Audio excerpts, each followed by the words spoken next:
একটি গল্প শুনব। সেটি হলো একটি রাজার গল্প। এক রাজ্যে এক রাজা ছিল। যে রাজা হঠাৎ করে তার চোখের দৃষ্টিশক্তি হারিয়ে ফেলে। সে তার রাজ্যের যত হাকিম, কবিরাজ, ডাক্তার আছে, সেরা সেরা ডাক্তার, কবিরাজ, তাদেরকে সে চোখ দেখানোর পরেও কোনো দৃষ্টিশক্তি ফিরে পায় না। তো এক সন্ন্যাসীর সে খবর পায় যে এক সন্ন্যাসী আছে, সে চিকিৎসা করলে তার চোখের দৃষ্টি ফিরে আসবে, মানে রাজার দৃষ্টি শক্তি ফিরে আসবে। তো রীতিমতো সেই সন্ন্যাসীকে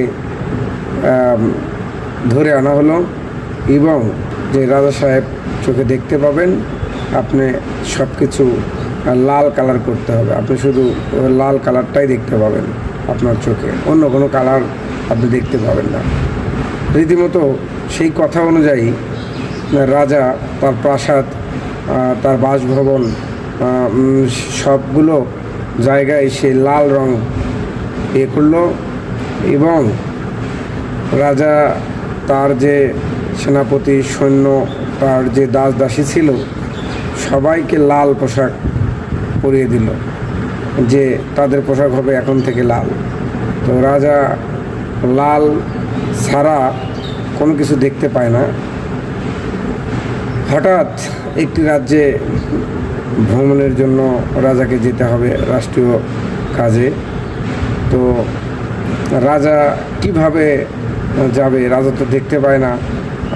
আর রাজা প্রজাদের সাথে সামনাসামনি দেখে চোখে চোখ রেখে কথা বলবে, তো সেই সুযোগটা তো নেই। তো তাহলে কি করা যায়? সে কি করলো যে তাহলে ওই সন্ন্যাসীকে ধরে নিয়ে আসো, যে এটার কোনো আছে কি না, নতুন কোনো বুদ্ধি আছে কি না। তো তখন সন্ন্যাসী, তো আপনারা জানেন সন্ন্যাসী সে সাদা পোশাক পরে থাকে।